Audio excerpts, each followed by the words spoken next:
만 2세 이하의 영아기는 양육자와의 애착 형성이 중요한 시기입니다. 이런 영아들을 주로 보육하는 가정 어린이집은 전국에 1만 7천여 곳으로 우리 사회의 대표적인 영아 전문 어린이집으로 자리 잡았습니다. 그러나 보육 현장에선 차별 대우 받는 일이 허다한데, 그래서 준비한 보육교사들의 본격 수다 타임. 가정 어린이집에 대한 오해와 궁금증을 정면 돌파하기 위한 걱정 말아요 그대. 안녕하세요. 저는 용인시에 있는 예쁜 마음 어린이집 원장 박선영이고요.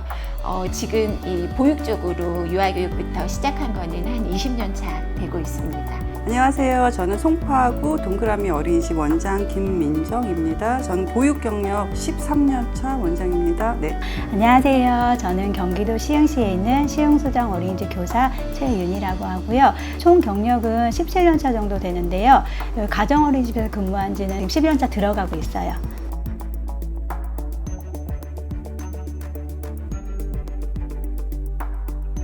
엄마들이 예전부터 가정 어린이집은 놀이방으로 명칭이 돼 있었어요. 그래가지고 아직도 할머니들은 얘야 놀이방 이렇게 얘기를 하세요. 근데 가정 어린이집도 보육시설이고 20인 미만의 영아가 다니는 데이기 때문에 우리 아이들의 최초의 교육기관이거든요. 아무래도 어머님들께서 생각하실 때 큰 아이들은 어떤 활동이 구체적으로 보여지는 부분이 많이 있는데요. 어린이집 0세에서 만 2세까지의 영아들은 특별하게 눈에 보여지는 결과물이 없어서 아마 그렇게 생각하시는 분들이 많은 것 같아요. 근데 나라에서 정해준 그 표준 보육과정을 저희도 그거에 따라서 충실하게 그 내용을 하고 있거든요. 대체적으로 가정 어린이집에 있는 아이들은 기본생활이라는 기본생활 영역이 필수적으로 들어가고요. 신체 운동 능력, 그리고 의사소통 영역, 그리고 사회관계, 예술적인 경험을 할 수 있는 예술 경험, 자연탐구라고 해서 6개의 영역들이 하루 종일 아이들이 생활하는 보육과정 안에 자연스럽게 학습을 위한 그런 시간보다는 놀이를 통해서 그 모든 6개 영역들이 활동을 할 수 있게끔 선생님들이 계획을 하시고 그 계획에 맞게 아이들의 놀이를 지원해 주시고 평가도 해 주시고 그렇게 해서 하루의 일과가 진행이 되고 있습니다.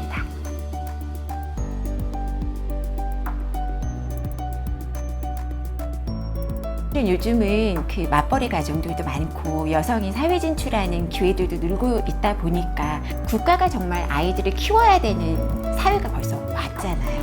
그런데 그러니까 24개월 미만은 엄마가 키우는 게 최고야 라고 정서적으로 엄마가 키우는 게 최고야 라고 말을 하지만 아이를 키우면서 좀 어려운 부분들을 해소할 수 없는 부분들이 있으면서 스트레스 받아서 그 스트레스가 아이한테 전해지는 것보단 그냥 이 표준 보육과정이나 교육과정에 있는 커리큘럼에 맞춰서 있는 이 탄탄한 어린이집에 아이들이 와서 정서적으로나 신체적으로나 아니면 관계적으로나 이렇게 건강하게 양육하는 방법들이 훨씬 요즘에는 더 낫지 않나 라는 생각들을 갖고 있고요. 엄마들도 처음 부모가 됐기 때문에 아이를 어떻게 양육해야 되는지 양육 방법들을 모르고 계세요. 그러다 보니까 저희들은 아이들도 키우지만 사실은 부모 교육을 통해서 부모님들의 역할도 사실은 알려주는 그런 역할을 저희들이 하고 있거든요. 어머니 중에서 18개월 됐는데 이유식을 전혀 안 한 친구가 있었어요. 그 어머니가 여러 가지 몸도 아프시고 둘째도 있고 해서 이유식을 안 하고 분유를 거의 하루에 1000ml 이상을 먹는 거예요. 그래서 얘는 밥을 못 먹어요 라고 얘기를 하시더라고요. 그래서 저희 어린이집에서 진죽부터 해서 이유식 완료기부터 해서 밥을 먹었더니 2주 만에 밥을 먹었어요. 그러니까 이 아이한테 필요한 게 뭔지를 이 어머니들이 모르시는 경우가 많기 때문에 저희는 어린이집을 운영하기도 했지만은 객관화된 데이터를 갖고 있어요. 정말 아이들 눈빛만 봐도 사실 영아들은 큰 아이들처럼 의사소통이 쉽게 되지가 않거든요. 정말 그냥 한마디만 해도 저희는 아이들이 그걸 무엇을 원하는지 목이 마른지 아니면 싫어했는지 그 말 한마디로도 저희는 아이들의 마음을 읽어야 되거든요. 그러다 보니까 전문성이 아이들한테 저희가 생기는 것 같아요.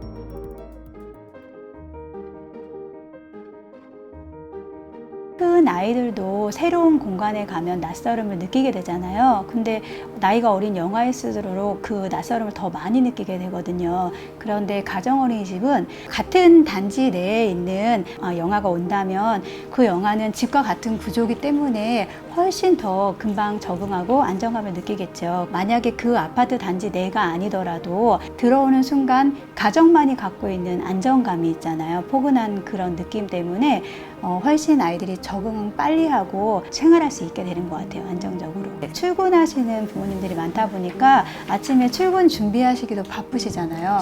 아이를 그래서 자는 아이를 정말 내복 그대로 이불에 이렇게 싸서 원에 저한테 안겨주시고 가는 경우가 많아요. 그리고 거리가 가깝다 보니까 아이들이 아프거나 할 때 급하게 열이 나거나 할 때 금방 와주실 수 있는 게 좋은 것 같아요. 교구를 만들 때 영아들은 입에 많이 넣어요. 그래서 위험한 상황이 생기기도 하고 교구가 딱딱하거나 어떤 좋은 재질이 아니거나 그러면은 영아 건강에도 좋지도 않고 그래서 저희가 교구를 만들 때는 자주 세척할 수 있게 저희가 신경을 많이 쓰고 한 땀 한 땀 바느질도 꼬매서 만들기도 해요. 아이들이 되도록이면 부드러운 느낌의 촉감을 느낄 수 있게 자주 꼬매서 교구를 제공하기도 하고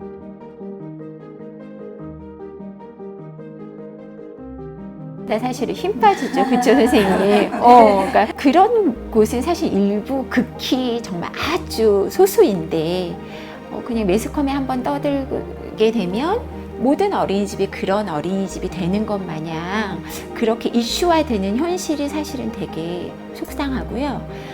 아이 본 공은 없다고 어른들이 말씀하시잖아요. 맞아요. 그때는 이제 어머님들 시선도 분명히 잘하고 있음에도 불구하고 한 번 더 점검하시게 되고 이럴 때마다 좀 기운 빠지는 일은 맞는 것 같아요. 아이들이 아직 어려가지고 놀이터에서 만나서 이제 좀 친해진 엄마들한테 어린이집 한다고 얘기하면은 그걸 왜 해요? 그렇게 얘기하는 경우가 사실 있어요. 돈이 되는 것도 아니고 사회적인 시선이 그렇게 하는데 매스컴에서 맨날 어린이집 이상하다고 그러는데 어린이집 재밌어요 라고 얘기를 하는데 그러면 참 제가 할 일이 참 이거라고 생각을 해요 저는 라고 얘기를 하죠. 그리고 아이들 키우는 게 참 보람되니까요. 그리고 아이들이 진짜 아까도 말씀드렸지만 등원할 때 나를 보고 손을 벌리는 아이를 볼 때 저희 가정 어린이집 교사들도 보육 교사거든요. 그런데 가정 어린이집 교사를 바라보는 시선은 보육 교사가 아닌 그냥 도우미, 그렇죠. 네, 도우미 선생님이든가 아니면 그냥 돌보미 정도로 저희를 생각하시는 분들이 있으세요. 저희의 커리큘럼이 있고 아이들을 위해서 매일 준비하고 매일 노력하고 매일 생각하고 고민하는 보육 교사거든요. 그런데 그걸 잘 몰라주시는 부모님들이 계실 때 속상해요. 제가 영세반 담임 교사할 때 저희 아이가 어린이집에 제일 처음 등원하고 제일 늦게 하원하는 친구가 있었어요. 근데 그 친구가 집에 갈 때 되면 저한테서 안 떨어지고 엄마한테 안 간다고 저한테 매달려서 우는 거예요. 그럴 때는 정말 제가 내가 이 아이를 더 많이 사랑해주고 더 많이 예뻐하고 그냥 직업적으로 아이와 함께 하는 게 아니라 정말 엄마 같은 마음으로 이 아이를 사랑해야겠구나 하는 생각이 들어요. 그 아이들 등원할 때 보면은 알아요. 등원할 때 유모차에서부터 선생님 안고 싶어가지고 아이들이 막 손을 벌리잖아요. 그것 때문에 선생님 하는 거죠. 그러니까 말하지 않아도 네. 눈빛으로 그 사랑이 네. 전해진다라는 게 그 네. 감정이 교류가 된다는 거잖아요. 근데 엄마들이 되게 섭섭해 하시잖아요. 그래서 일부러 한 번 또 울리고 가. 나 엄마 안 봐? 그러면서 한 번 울리고 가세요. 그럼 애들이 아니 선생님한테 가려고 했는데 엄마가 왜 자꾸 불러? 그러면서 한 번 울어주는 거죠 이제.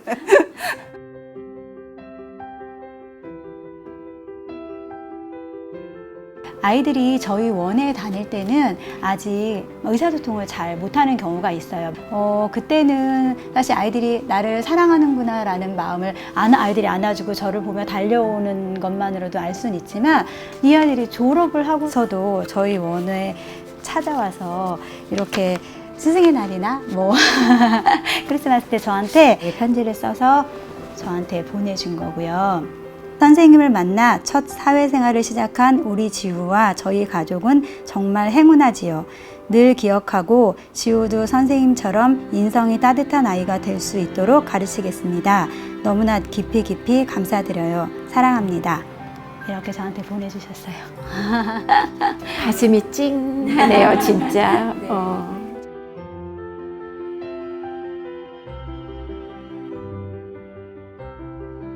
좋은 어린이집은 특별한 게 없는 것 같아요. 기본에 충실한 거, 선생님이 사랑을 주고 아이들 충분히 먹이는 거, 그리고 어머니들이 원하시는 게 그거 아이 안전하게 키우는 거, 그리고 그거 이상 사실 있나 싶어요. 보육 과정은 거기에다 플러스 되는 거고요. 우리 아이들 행복하고 건강하고 안전하게, 그리고 보육 과정까지 어머니들이 가장 원하시는 것 같아요. 그래서 최선을 다하겠습니다. 가정 어린이집은 내 반뿐만이 아니라 형님은 동생들을, 동생들은 형님을 서로 이렇게 함께 할 수 있는 어린이집이거든요. 거기에 선생님들께서도 꼭 담임 선생님이 아니더라도 옆반 선생님께서 정말 내 반이 아니지만 옆에서 이 아이가 커가는 과정을 함께 보시잖아요. 그렇기 때문에 함께 이 아이를 봐주시거든요. 그래서 가정 어린이집은 한 분이, 한 사람이 그 아이를 위해서 함께하는 공간이 아니라 모든 교사와 모든 아이들이 함께하는 공간이라는 거를 꼭 알아주셨으면 좋겠어요. 부모님들의 첫 기관을 선택하는 마음이 얼마나 떨리고 설레고 또 긴장도 되시잖아요. 하지만 저희가 오늘 이렇게 나눈 이야기를 통해서 가정 어린이집이 어떤 곳이라는 따뜻하고 안전하고 또 믿고 맡길 수 있는 곳이라는 것들을 인식하시고 걱정 없이 가정 어린이집 기관에 맡겨주시면 또 저희들은 더 책임감을 가지고 또 열심히 아이들의 인성적인 부분이나 기본 생활이나 또 전인 발달을 위해서 노력하겠습니다. 우리 모두 화이팅해요. 하나, 둘, 셋, 화이팅! 엄마의 마음으로 내 집처럼 따뜻하게. 걱정하지 마세요. 영아 전문 어린이집. 가정 어린이집이라면 안심할 수 있습니다. 신뢰하는 대한민국, 신뢰하는 보육. 가정 어린이집이 책임지겠습니다.